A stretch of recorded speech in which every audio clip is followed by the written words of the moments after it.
जय हिंद दोस्तों, स्वागत है आप सभी का आपके अपने परिवार में। आज की वीडियो आपके लाइफ की सबसे बड़ी गेम चेंजर वीडियो होने वाली है। एक ऐसी वीडियो जो आपको हो सकता है सही करियर को चूज करने में काफी ज्यादा मदद करे। एक ऐसी वीडियो हो सकता है जिसकी आपको सबसे ज्यादा तलाश थी। देखिए, 12वीं के बाद में काफी सारे अलग अलग फील्ड होते हैं। इंजीनियरिंग भी है, मेडिकल भी है, गवर्नमेंट एग्जाम्स भी है। तो इन्हीं गवर्नमेंट एग्जाम्स में मेरे भाई एक सबसे बड़ा प्यारा एग्जाम आता है आपका एसएससी। कि कोई बच्चा अगर सरकारी नौकरी की तैयारी करना चाहता है 12वीं के बाद में, तो उसको कौन सी परीक्षा का चयन करना चाहिए? तो नो डाउट मेरे भाई यहाँ पर एसएससी। और एसएससी ही क्यों करना चाहिए वो भी हम आपको बताएंगे, तरीके से बताएंगे, तसल्ली से बताएंगे। सब्र रखिए। क्या होता है, 12वीं के बाद में हमारे सामने काफी सारे गवर्नमेंट स्कोप्स खुलते हैं। एक तरफ बैंकिंग भी है, दूसरी तरफ रेलवे भी है, और उसके बाद यूपीएससी भी हो गई और बाकी एसएससी भी हो गई। अब देखिए, हर किसी के बस की बात नहीं है यूपीएससी की तैयारी करना, वो अपने आप में एक बहुत बड़ा लेवल हो जाता है। तो लोग ये सोचते हैं कि कम समय देना पड़े और एक अच्छी प्रतिष्ठित सरकारी नौकरी मिल जाए। वो कहाँ पर हम जा सकते हैं? तो वो आप एसएससी में जा सकते हैं। क्योंकि एसएससी में 10वीं से लेकर के ग्रेजुएशन लेवल तक काफी सारे पद हैं, रेगुलर परीक्षाएं होती हैं और सबका पैटर्न लगभग सिमिलर है। ऐसा नहीं है कि 10वीं लेवल के लिए कोई और सब्जेक्ट पढ़ना है और ग्रेजुएट लेवल के लिए कोई और सब्जेक्ट पढ़ना है। आप उन्हीं 4 सब्जेक्ट को पढ़ करके इनमें से किसी में भी नौकरी ले सकते हैं। पेपर एकदम टाइमली होता है, कहीं कोई दिक्कत की बात नहीं है, पैटर्न एकदम सिमिलर है, और एक से एक बढ़िया बढ़िया इसके अंदर में पद है। मतलब लड़कियों को अगर नौकरी करनी है, आज जीवन यहाँ देश की अर्थव्यवस्था भी बढ़ानी है और खुद की स्थिति भी सही करनी है, तो सीएसएस जैसी जॉब यहाँ पर बहुत शानदार हाई प्रोफाइल नौकरी हो जाती है उनके लिए, जिसमें ना उनको दिक्कत है, ना उनके ससुराल वालों को दिक्कत है, और बहुत ही बढ़िया तरीके से जीवन चल सकता है। अगर आपको भौकाल काटना है तो जीएसटी इंस्पेक्टर जैसे पद जो है, अपने आप में वर्दी वाला यूनिफॉर्म अपने आप में तबाही काटने के लिए काफी है। अगर आपको एडवेंचर में जाना है तो सब इंस्पेक्टर सीबीआई वाला जो पोस्ट है वो अपने आप में बहुत प्यारा है। अगर आप 10वीं लेवल में हैं, कलेजा है आपके पास में, हिम्मत है आपके पास में, तो आप पारा मिलिट्री फोर्सेस को ज्वाइन करके आप देश सेवा कर सकते हैं। तो तमाम तरह की ऐसे जो पद होते हैं ना, वो मौका जाने का सिर्फ एक ही मेरे भाई यहाँ पर कमीशन है, वो मौका देती है। वो है स्टाफ सिलेक्शन कमीशन यानी एसएससी। इसमें आपकी एंट्रेंस कैसे होगी, क्या होगा, वो हम सारी बातें अब हम खुल करके सारी बातें बताएंगे। तो देखिए, सबसे पहले अगर मान लीजिए आपने यहाँ पर 10वीं पास किया है, ठीक है, तो 10वीं पास वाले बच्चों के लिए सबसे पहला मौका हो जाता है एसएससी एमटीएस में जाने का। फिर उसके बाद में एसएससी जीडी कांस्टेबल में जाने का, और सिलेक्शन पोस्ट की भी कुछ नौकरियां आती हैं जो 10वीं लेवल पर होती हैं। क्योंकि बहुत बड़ी डिग्री पर ये नहीं है, तो नौकरी भी वैसी ही है। या तो अगर आप मान लीजिए एमटीएस लेवल से जा रहे हैं तो आपको प्यून वाली नौकरी मिल जाती है। प्यून मतलब क्लर्क वाला, छोटा मोटा फाइल ढोने वाला काम हो गया, ठीक है। और अगर आप जीडी से जाते हैं तो जितने भी पारा मिलिट्री फोर्सेज है उनमें आप कांस्टेबल में लगते हैं, जैसे कि आईटीबीपी हो गया आपका, सीआईएसएफ हो गया, हर जगह पर, ठीक है। और अगर हम बात करें यहाँ पर तो जो काम रहता है एमटीएस वालों का, काम जो होता है वो मेरे भाई यहाँ पर ऑफिस वाला काम रहेगा, और जीडी वालों का जो काम होता है वो पूरा पूरा मेरे भाई फील्ड वर्क रहता है। अगर आपकी डिग्री थोड़ी ज्यादा है, अगर आप 12वीं पास हैं यहाँ पर, तो 12वीं पास वाले जो भाई लोग हैं वो एसएससी सीएचएसएल यानी कंबाइन हायर सेकेंडरी लेवल की तैयारी कर सकते हैं। वो स्टेनोग्राफर का पेपर दे सकते हैं, वो सिलेक्शन पोस्ट का मेरे भाई यहाँ पर पेपर दे सकते हैं, ठीक है।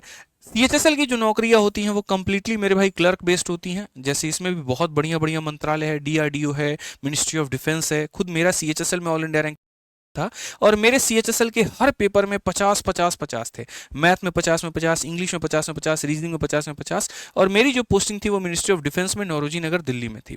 बहुत ही बढ़िया जॉब है, टाइपिस्ट वाली यहाँ पर नौकरी है। लोअर डिवीजन क्लर्क में हो जाएगा या डाटा एंट्री ऑपरेटर में हो जाएगा, ठीक है। और कई ऐसे बच्चे होते हैं जिनका गणित में हाथ तंग होता है, उनके लिए बड़ा बढ़िया ऑप्शन हो जाता है स्टेनोग्राफर का, क्योंकि इसमें गणित पूछा ही नहीं जाता है, मैथ्स का कोई रोल ही नहीं है। और बहुत शानदार मेरे भाई यहाँ पेमेंट है, बहुत अच्छी इसमें सैलरी मिलती है, हम आगे बताएंगे आपको।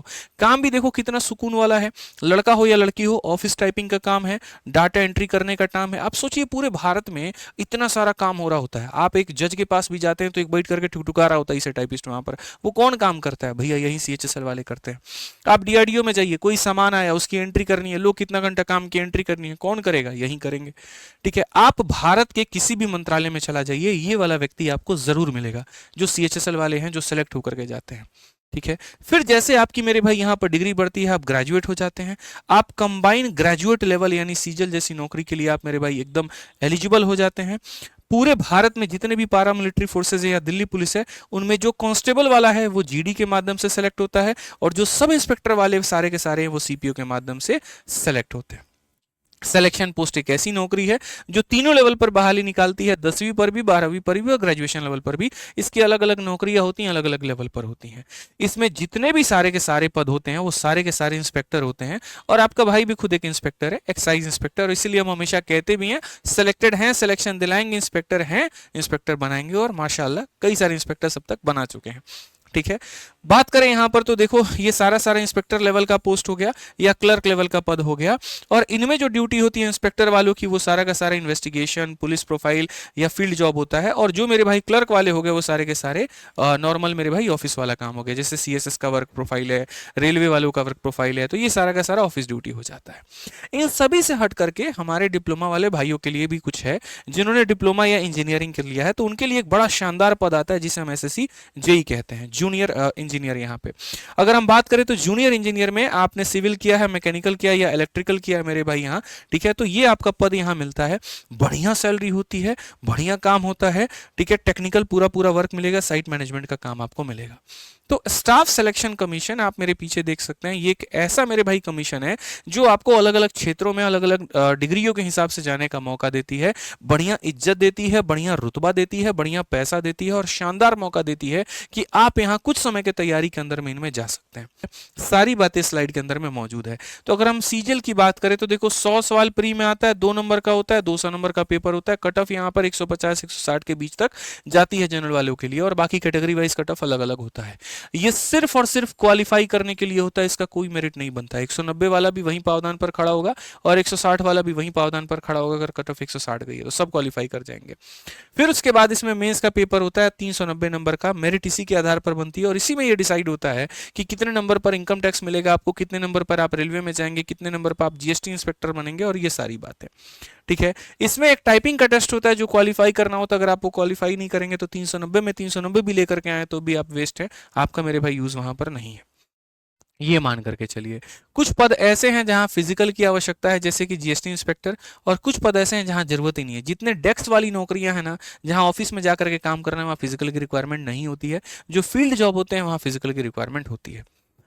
ऐसे ही मेरे भाई सीपीओ का आपका इतने नंबर का प्री होता है, प्री में मेरिट बनता है, फिर मेंस होता है, फिर मेंस मेरिट बनता है, दोनों का कंबाइंड मेरिट मिलाकर के बन जाता है। टाइपिंग की इसमें कोई आवश्यकता नहीं होती है। फिजिकल सारे के सारे पोस्ट में होता है क्योंकि सारे सब इंस्पेक्टर के पोस्ट हैं, लेकिन वो क्वालिफाइंग होता है, उसके कोई नंबर नहीं होते हैं। ऐसे ही मेरे भाई सीएचएसएल हो गया, 200 नंबर का आपका प्री है, क्वालिफाई करना है, फिर 360 नंबर का मेंस है और आपको मेरिट बनना है। यानी सीजीएल और सीएचएसएल दोनों हूबहू सेम है, दोनों के प्री क्वालिफाइंग है, दोनों के मेंस के ऊपर में मेरिट बनेगा, दोनों को टाइपिंग आती है, टाइपिंग मैंडेटरी है, और आपको क्वालिफाई करना ही करना है। बस ये 390 नंबर का है, 360 नंबर का है। ऐसे ही आपका मेरे भाई स्टेनो हो गया, स्टेनो आपका 200 नंबर का मेरे भाई हो गया, पूरा का पूरा प्री पर भी मेरिट बनता है, मेंस नाम का कोई पेपर नहीं होता, और टाइपिंग यहाँ पर क्या होती है तो क्वालिफाइंग होती है, डिक्टेशन इसका। जूनियर इंजीनियर वालों की बात करें तो 200 नंबर का इनका पेपर होता है, इसी पर ये मेरिट बनती है। फिर मेरे भाई यहाँ पर 300 नंबर का मेंस होता है और इस पर मेरिट बनती है, और फिर बाद में 500 नंबर का क्या बनता है तो कंबाइंड मेरिट बनता है। फिजिकल में क्या कहा गया, क्वालिफाइंग है, और not in all post but for BRO. BRO वाला जो पद होता है उनमें मेरे भाई फिजिकल होता है, बाकी सब में नहीं होता है। BRO border road organisation. अगर हम एमटीएस की बात करें यहां पर तो एमटीएस में देखो प्री हमारा कितने नंबर का हो गया तो मेरे भाई 270 नंबर का, लेकिन इसमें मैथ और रीजनिंग सिर्फ क्वालिफाइंग है, मेरिट जो बनती है वो इंग्लिश और जीएस पर बनती है, और बाकी सारी चीजें मेरे भाई यहां पर नहीं होती है। अब यहाँ पर आ जाता है दोस्त, यहाँ पर एसएससी जीडी जिसमें 80 सवाल होते हैं, 2 नंबर का हर सवाल होता है, और 160 नंबर का आपका पेपर होता है, इसी के आधार पर आपकी मेरिट बनती है। इसमें यहाँ पर कोई मेंस का पेपर नहीं होता, कोई टाइपिंग नहीं होता, और जो फिजिकल होता है वो क्वालिफाइंग इन नेचर होता है, जिसके माध्यम से आप यहाँ पर अलग अलग पैरामिलिट्री फोर्सेस में कांस्टेबल के पद में जा सकते हैं, रिक्रूटमेंट आपकी हो सकती है।